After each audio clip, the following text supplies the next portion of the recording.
Hello, I am Sheetal Sangve, lecturer in KK Polytechnic Nasik. In this video, I am going to explain Unit 4, that is microprocessor 8086 and modern microprocessor.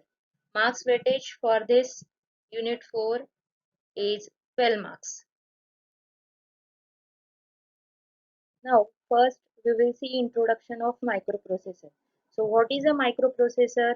Microprocessor is a multi-purpose clock-driven electronic components that is used by computer to do its work. It accepts binary information. As we know, computer operates on the binary information, process that information and perform the action according to the memory instruction and provide the result in terms of output.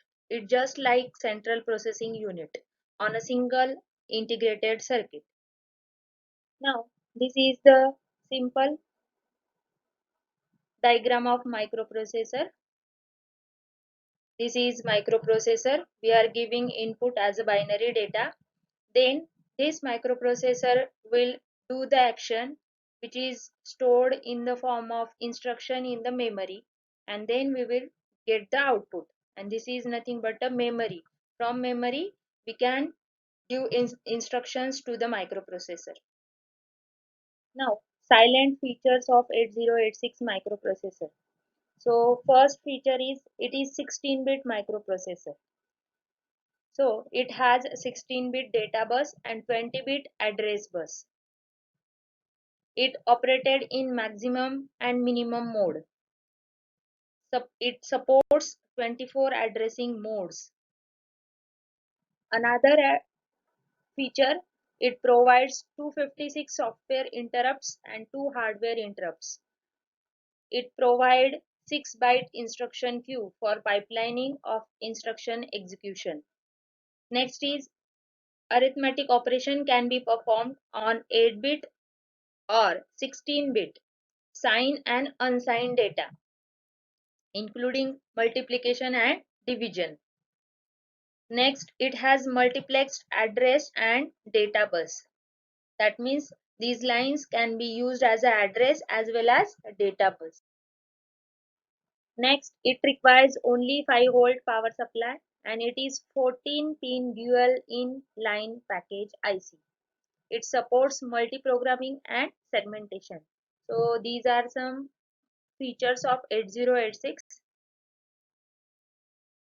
Now, this is the pin diagram of 8086 microprocessor. As we know, it is a 14-pin IC. So each pin having its function that is shown in this pin diagram. Let us see the function of this pin. So AD0 to AD15, these pins are bidirectional. That means it is act as a address as well as data bus. So whenever ALE is 1, these pins carry address, and when ALE is 0, it can carry data. Then A16 to A19 are the output. It is high order address bus. When ALE is equal to 1, it carries address, and when ALE is equal to 0, it carries status lines. Next pin, interrupt request. This is level triggered interrupt request input and is checked during the last clock cycle of each instruction to determine the availability of the request. Next is a non-maskable interrupt. It is an age-triggered input which causes non-maskable interrupt. The non-maskable interrupt input is a hardware interrupt.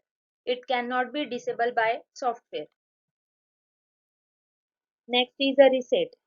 It is a system reset pin. When the signal goes high, the processor enter into reset state. That means all its instruction will be reset. Next pin is lock and over bar. So it is active low. This bar indicates this pin is active low.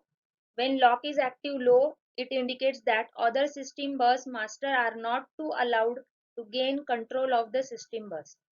Next is a test over bar. So this is also active low pin. This signal is used to test the status of math coprocessor 8087. Next is memory slash IO. That means this pin is used for both purpose, memory as well as input output purpose. So when this pin is 1, then microprocessor perform memory related operations, and when this pin is 0, then microprocessor is performing input output related operation. Next is ALE. ALE is nothing but address latch enable. It is active high signal. It indicates that availability of valid address on AD0 to AD15. Next is write. It is once again active low signal. It is active low signal issued by the processor to write data to the memory or IO depending on the status of M/IO signal. Next is a hold. It is active low signal when another master device needs the use of address, data and control bus. It sends a hold request to the processor through this line. HLDA. This is the processor receiving the hold request will issue HLDA as an acknowledgement. Now, next part is very important, that is a block diagram, or we can say architecture of 8086 microprocessor. So this diagram shows the architecture of 8086 microprocessor. So this architecture basically divided into two parts. First is a BIU, that means bus interface unit, and second is a EUE, that means execution unit. So this function we will see. First, BIU we will see. The BIU performs all bus operations such as instructions, fetching, reading and writing operands for memory and calculating the addresses of the memory operands. The instruction bytes are transferred to the instruction queue. BIU contains instruction queue, segment register, instruction pointer and address adder. BIU controls the address, data and control buses. It provides a full 16-bit bidirectional data bus and 20-bit address bus. The bus interface unit is responsible for performing all external bus operations. So BIU unit is related to all bus operations. Next is a function of execution unit. Execution unit executes instructions from the instruction system's byte queue, which is provided by BIU. It contains control circuitry, instruction decoder, ALU, pointer, and index register and flag register. The execution unit is responsible for decoding and executing all instructions. During the execution of the instructions, the EU tests the status and control flags and updates them based on the results of executing the instructions. Execution unit has a 16-bit ALU which can perform arithmetic and logical operations on 8-bit as well as 16-bit data by using the register, which are main part of the BIU. Now, one by one we will see what is a instruction queue. So, instruction queue, the BIU fetches text up to 6 instruction byte from the memory and stores this pre-fetch byte in a first in first out register set called queue. As we know, in queue first in first out operation is there. So, we can store 6 byte instructions. When the execution unit is ready for execution of the instruction, instead of fetching the byte from the memory, it reads the byte from the queue. So the time is very less. Due to this, the processor does not have to wait for the next instruction to be fetched. as it is already made available in the queue register. This prefetching of the next instruction while another instruction is called as a pipelining. Now, general purpose registers in BIU. So there are 8-bit general purpose registers which are AL, AH, BL, BH, CL, CH, DL and DH. This can be used for temporary storage of 8-bit data. These registers can store 8-bit as well as 16-bit of data. If we want to store 16-bit data, so for example AL and AH combinedly store 16-bit data. Next are the other registers. So other registers are SP, BP, SI and DI. So SP means stack pointer register, BP means base pointer register, SI means source index register and DI means destination index register. Now ALU is the main part. In ALU, it performs arithmetic and logical operations on 8-bit as well as 16-bit data. Next is the address generator. This unit is used to generate 20-bit physical address by adding 16-bit logical address displacement with base address. Instruction decoder. This is used to decode or convert the instruction and provide signal to various units in the EU. EU means execution unit. Now next part is segment register of 8086. So there are basically 4 segment register: code segment, data segment, stack segment and extra segment. These registers are used to point or address particular memory location in the. So CS is a code segment register. It is used to address memory location in the code segment of the memory. Next is a data segment register. It is used to point the data segment of the memory where data is stored. Next is a extra segment. This register is used to address the segment which is additionally data segment. And last is a stack segment. This register is used to point stack location in the stack segment of the memory and used to store data temporarily on the stack. Next is a flag register. This is very important register. This register is also called as a status register. It is a 16-bit register which contains 6 status flag and 3 control flags. Okay, so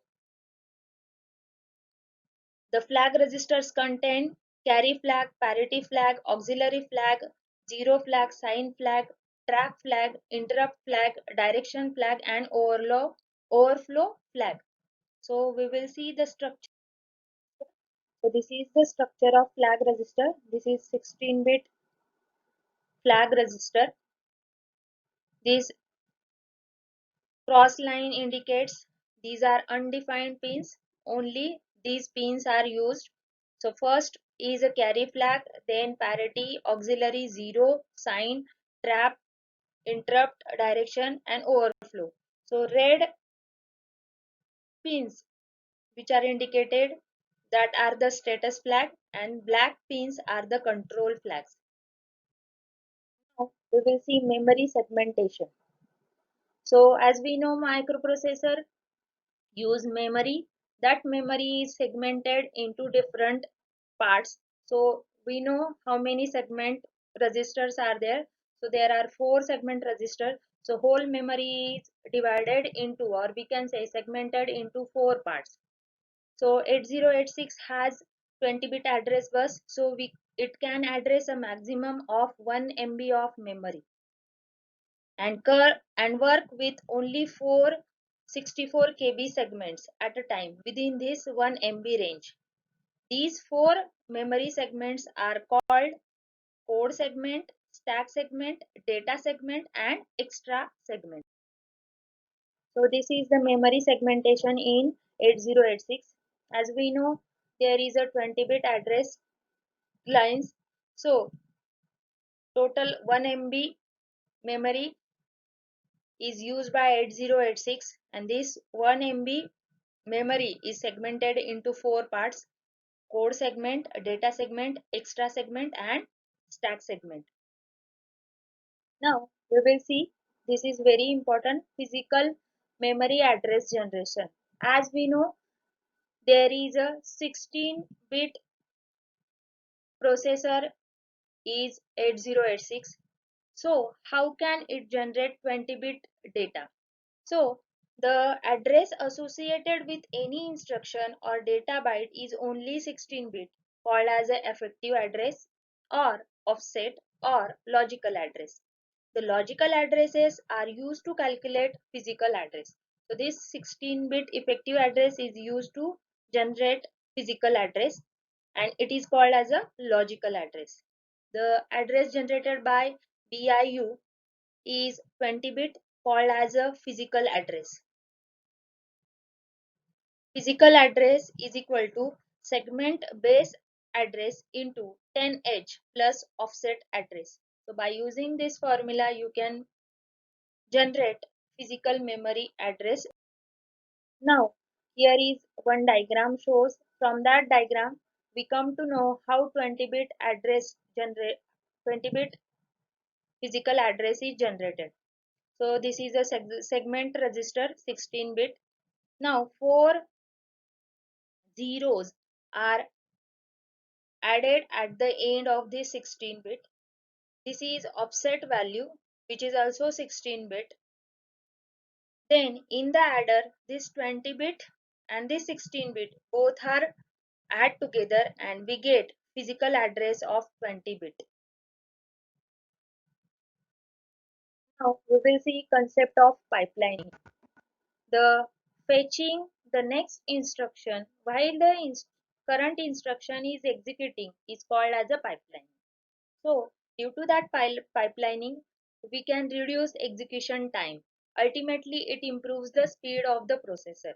In pipeline processor, fetch, decode and execute operations are performed in parallel. So generally, time required for execution of the any instruction is less in 8086 pipelining. Now we will see CISC processor. So CISC stands for Complex Instruction Set Computer. Now we will see some features of CISC processor. It has complex instructions. It also has variety of instructions. Machines generally makes use of complex addressing modes. This processor have variable length instructions and easier compiler design. CISC processors are having limited number of registers. It uses Intel chips. Example of CISC processors are Intel 386, 486, Pentium, Pentium Pro, Pentium 2, Pentium 3, etc. Now we will move towards RISC. So RISC stands for Reduced Instruction Set Computer. So this processor uses a small and limited number of instructions. This processor consumes less power and have high performance. Each instruction is very simple and consistent. RISC processor use simple addressing modes. RISC instruction is of uniform fixed length, large number of registers, and it uses Apple chips.